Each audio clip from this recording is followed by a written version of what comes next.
తప్పు మేం చేసినాం. ఏం తప్పు చేసినాం? ఆడ మీరు తన్నుడుదంతే ఇక్కడ వచ్చి మల్కాజ్గిరిలో పడ్డాడు. ఇక్కడ గెలవనీయకపోతే ఇలా లొల్లే ఉండపోతుండే. 5,000 ఓట్లతో అటిమారి గుడి దెబ్బలో గెలిచిండు. ఇక గెలిచినాక ఇప్పుడు ఈ దరిద్రం చుట్టుకునేది మనకు. నేను మీ అందరికి ఒకటే కోరేది, ఎక్కువ టెన్షన్ పడకండి. మీకు మా తమ్ముడు అవినాష్ రెడ్డి కానీ, అదేవిధంగా మిగతా కొడంగల్ నాయకులు, మండల ప్రెసిడెంట్లు కానీ, ఇంకా మిగతా నాయకులు కానీ అందరూ కూడా మీకు అండగా ధైర్యంగా ఉంటారు. నవీన్ ఉన్నాడు, ఇంకా చాలామంది మన జిల్లా నాయకులు కూడా ఉన్నారు. మన అక్క సబితాయింద్రారెడ్డి గారు ఉన్నారు, సత్యవతి గారు ఉన్నారు. మీరు ఎప్పుడు పిలిచినా తప్పకుండా. ఇప్పుడు 2 రోజుల నుంచి శాసనసభలో కూడా మీదే నడుస్తూ ఉన్నది, కౌన్సిల్లో మీదే నడుస్తున్నది. 2 రోజుల నుంచి కొడంగల్ తప్ప వేరే మాట ముచ్చట లేనే లేదు.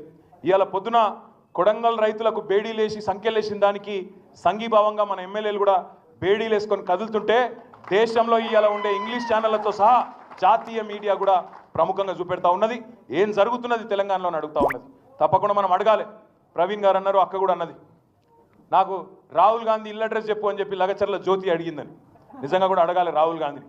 నువ్వు నిజంగా నాయకుడవైతే రాహుల్ గాంధీ లగచర్లకు రా, కొడంగల్కు రా, ఇక్కడి బిడ్డలతో కూసో, వాళ్ళ బాధ, వాళ్ళ వేదన, వాళ్ళ మనసులో ఏముందో తెలుసుకునే ప్రయత్నం చెయ్యి.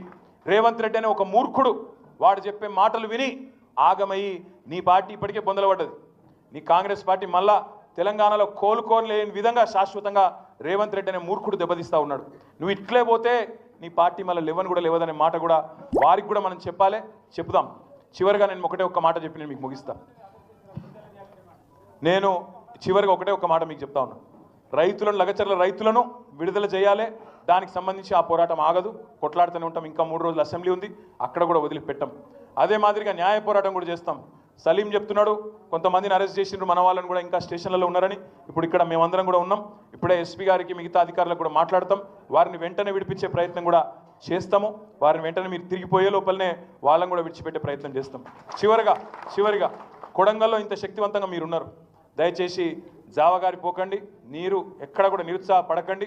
మీకు ఎప్పుడు ఏ కష్టమున్నా ఊరికొస్తాం. ఇవాళ వాళ్ళని ఎట్లా చూసుకుంటున్నామో నరేందర్ని కానీ, లగచర్ల రైతులను కానీ, మిమ్మల్ని కూడా కంటికి రెప్పలాగా కాపాడుకునే బాధ్యత మాది, మా అందరిది. ఇంకొక